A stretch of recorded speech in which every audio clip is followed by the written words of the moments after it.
হরে কৃষ্ণা। ধন্যবাদ, প্রণাম সকলকে। আশা করি সকলে গুরু গৌরাঙ্গের কৃপায় কুশলেই আছেন। প্রচণ্ড ঠান্ডা পড়েছে, আপনারা দেখছেন এখনও কুয়াশা, মানে সূর্য এখনও উদিত হয় নাই।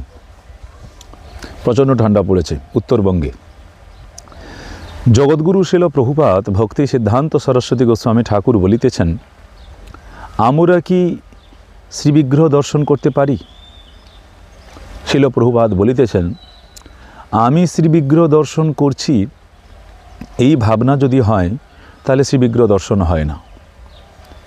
আমি শ্রীবিগ্রহ দর্শন করছি এই ভাবনা যদি নিয়ে আমরা ভগবান শ্রীবিগ্রহ দর্শন করতে যাই তাহলে তিনি আমার সেবক হয়ে যান।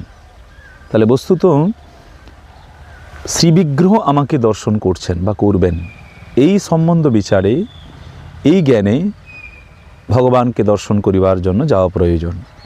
কেননা এই সংসারী মুক্ত ব্যক্তি ও বদ্ধ ব্যক্তি আছে। যারা মুক্ত ব্যক্তি তারা 24 ঘন্টার মধ্যে 24 ঘন্টা তাহারা ভগবানের সেবা নিয়ে আছেন। তাই শ্রীবিগ্রহ আমাকে দর্শন করবেন এই ভাবনা নিয়ে আমাদেরকে শ্রীবিগ্রহ দর্শন করা প্রয়োজন। তো শ্রীবিগ্রহ কখন আমাকে দর্শন করবেন, ভগবান কখন আমাকে দর্শন করবেন? তো যখন আমরা শাস্ত্র সিদ্ধান্তমূলক শাস্ত্র বিধি মার্গে যখন আমরা ভজন করতে পারবো তখন শ্রীবিগ্রহ আমাকে দর্শন করবেন। আমি শ্রীবিগ্রহকে দর্শন করার মতন সৌভাগ্যতা এখনও হয় নাই। অতএব শাস্ত্র সিদ্ধান্তমূলক সত্যকে ভক্তি যাজন করা প্রয়োজন।